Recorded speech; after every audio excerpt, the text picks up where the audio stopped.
Hello, Facebook family. I have decided to do this video. It has been weighing very heavily on my heart and on my mind as well. And it was something that I wanted to say early on, but there were so many emotions and so much pressure for me to go with the popular opinion about who George Floyd was.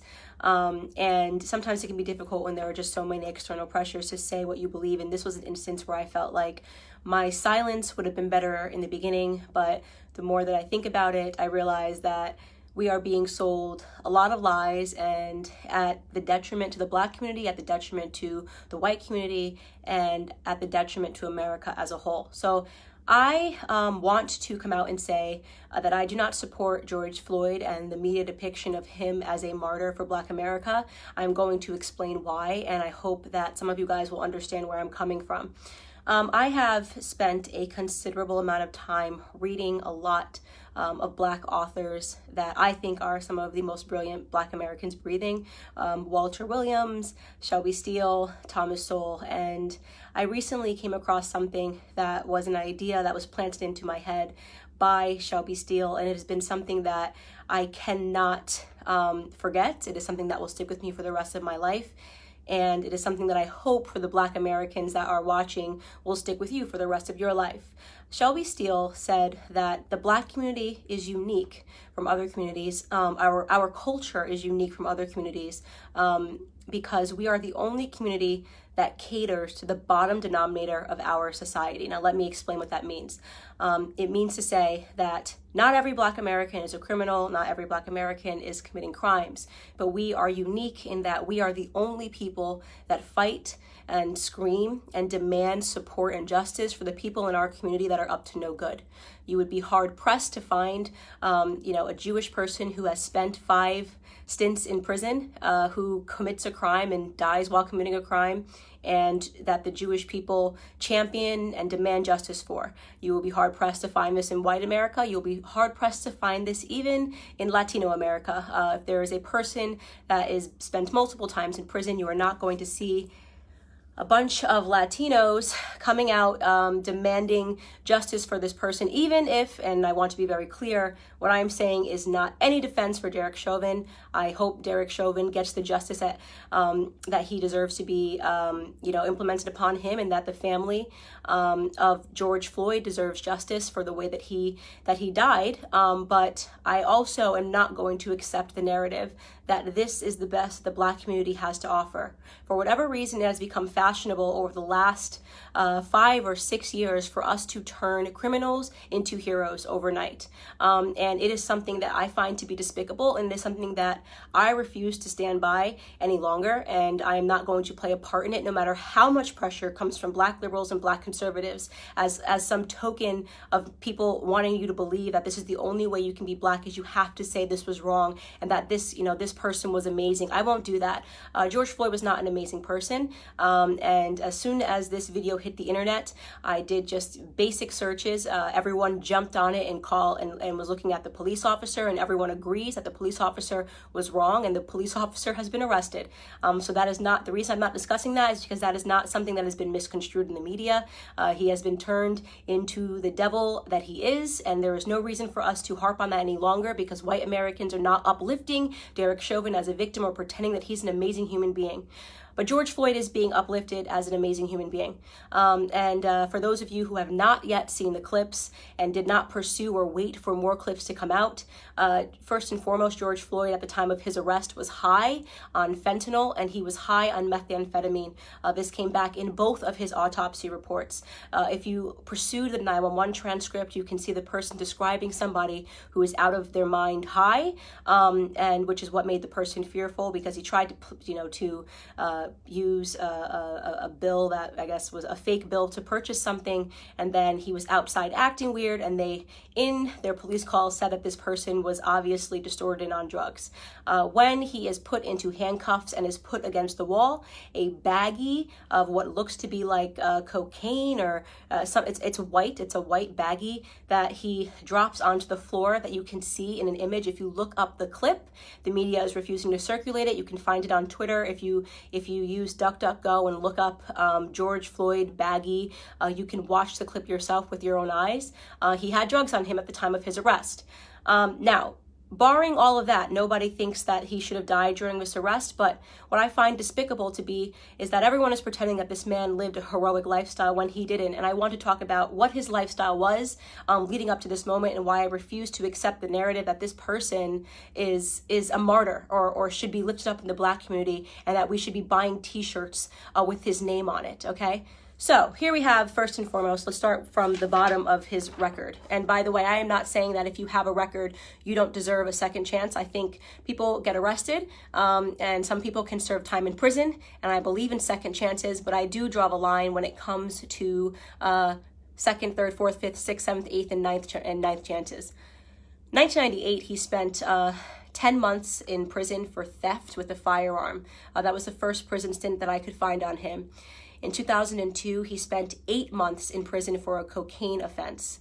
In 2004, just 2 years later, he spent another 10 months in prison for a cocaine offense. In 2005, he spent another 10 months in prison for having less than 1 gram of cocaine on him again. In 2007, and this was the biggest instant that I had that made me realize this was a horrible human being that I am not going to pretend was a good person. In 2005, a woman who was pregnant received a knock at the door, and she went to the door, and the person pretended to be someone that worked for the water department. So she opened her door and quickly realized that the person at her door did not work for the water department and attempted to slam it. At the moment that she was attempting to slam it, a Ford pulled up and another 5 men jumped out of the car, and one of which was George Floyd, came up to the door and they forced their way inside to her home, inside of her home. Mind you, this woman is pregnant. At that point, George Floyd took out a gun and pressed it to her stomach. She was screaming, begging for her life, and he put her inside of her living room and instructed one of his criminal friends that was with him to watch her and to make sure she didn't leave the living room. So he was playing guard while they ransacked her home looking for drugs and money. They did not find drugs. They ended up taking, I believe, her wallet and her cell phone. Fortunately for her, her neighbor observed what was going on and caught the license plate of the people as they pulled off and called 911. And when 911 was able to, they were able to track down the car of which George Floyd was the driver, and they arrested him. And 2 years later, he was sentenced to 5 years in prison for that instance. Now, you can say the media is portraying it like he was just getting his life together after, being released in 2014 following that incident. He was just getting his life together and moved and was going to start afresh. I'd like to believe all of those things, and there's a gap, and he never got in trouble for 5 years until this incident when the police were called on him again.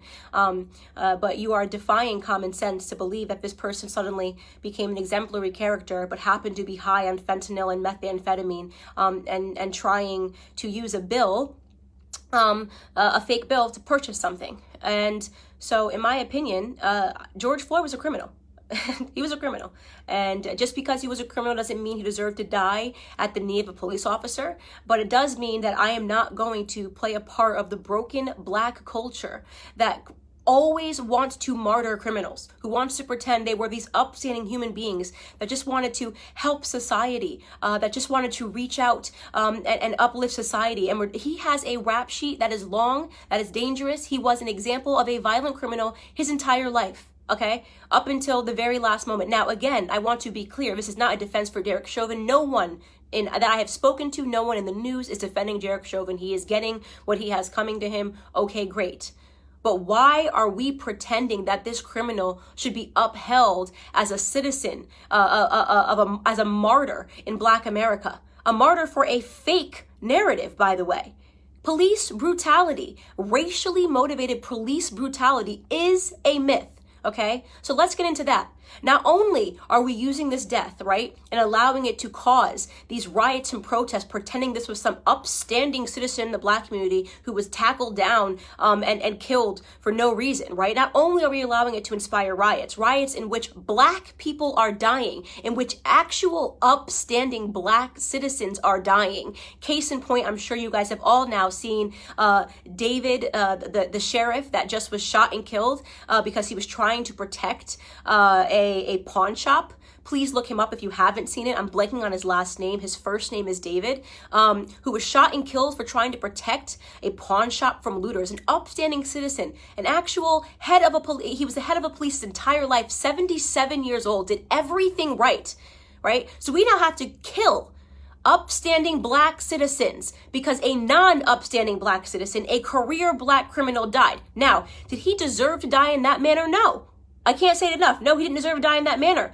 But I will be damned if the rest of us upstanding Black citizens have to suffer because of this incident that rarely ever happens in America. So here are some numbers for you people that are still believing that police brutality is a real, racially motivated police brutality is a real thing. First and foremost, okay, you have a 25% higher chance as a violent white criminal of dying at the hands of a police officer than you do as a Black criminal. Last year, a total of 9 unarmed black men were killed by police officers and 19 white men were killed by police officers. For those of you that aren't good at mathematics, right, you might be thinking, oh, but Candace, white people represent 60% of the population and Black people represent just 13% of the population.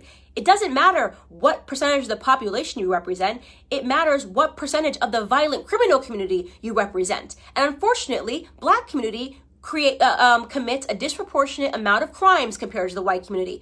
Let me tell you, 6% of the population, right, Black men, 6% of the population account for 44% of all murders in this country, according to 2018 statistics. That is what you call a gap. And yet white people who represent 60% of the population, we represent 13, Black men are 6%, only represent 50% of all the murders, right? That makes no sense. That makes no sense. A 6-point variation in a community where we are extreme minorities. We commit 50% of all violent offenses, evenly split, and we're only 13% of the population, okay? So we have a lot more encounters with police officers. And don't say the police officers are coming around because we're Black. I'm talking about violent criminals. I'm talking about murder, 44% of murders, okay? You want to talk about real statistics? The police officers have way more to be fearful of in the Black community than the other way around, okay? We commit, on average, a police officer is 18 and a half times more likely to be killed by a Black person than the other way around. Okay, so this entire narrative is complete smoke and mirrors. It's all made up. It's just election fodder. It's white versus Black because it's an election year, not because Black Americans are suffering at the hands of police officers more than white Americans.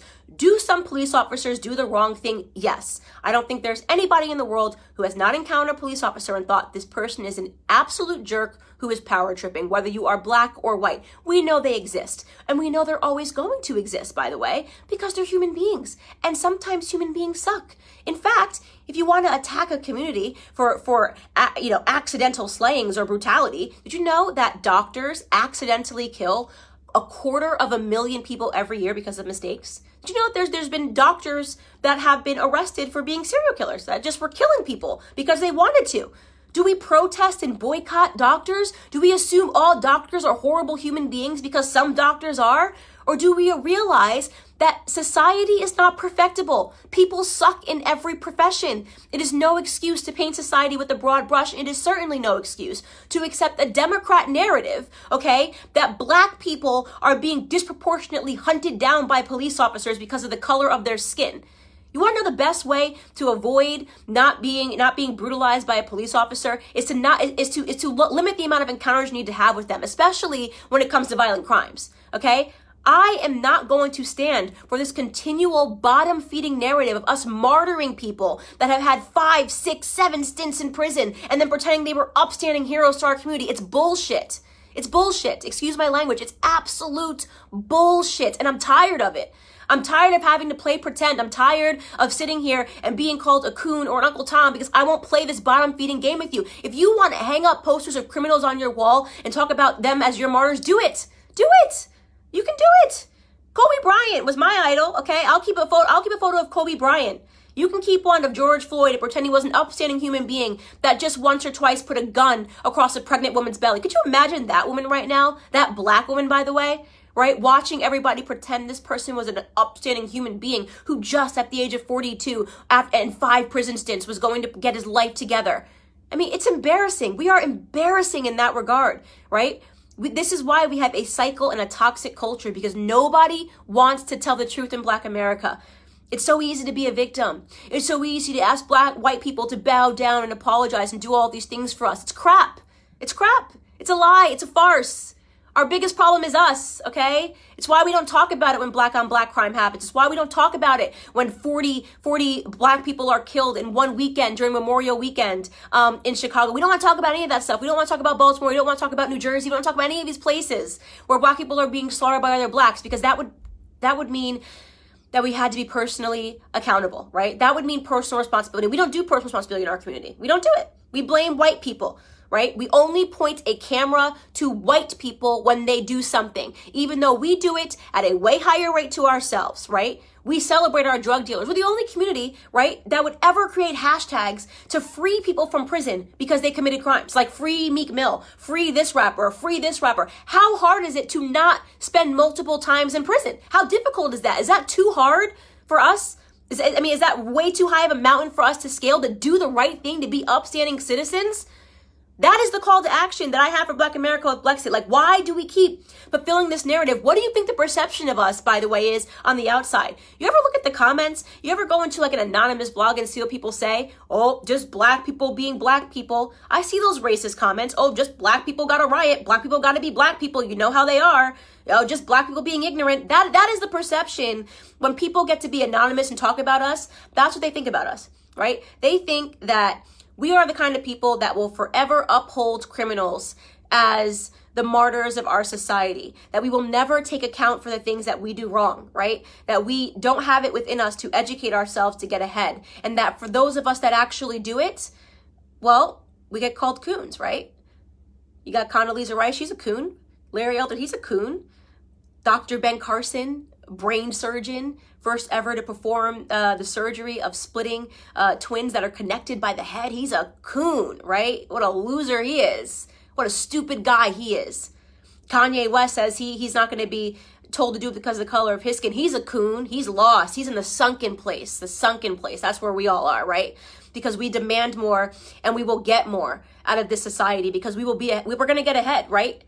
That's what's going to happen. We're going to get ahead. Black conservatives get ahead because we don't subscribe to this narrative. Because you're not going to catch me outside trying to grab a TV pretending that it's because a martyr named George Floyd got killed. Okay? I'm a big believer that no matter what color you are, you do stupid things, you win stupid prizes. Okay? We have to do better. We have to teach our kids better, or we're not going to get ahead, right? Anyways, this is just a rant because I have been feeling super annoyed at these depictions in society. I have no apologies here to make. George Floyd is not my martyr. He can be yours. That's all I have to say to Black America.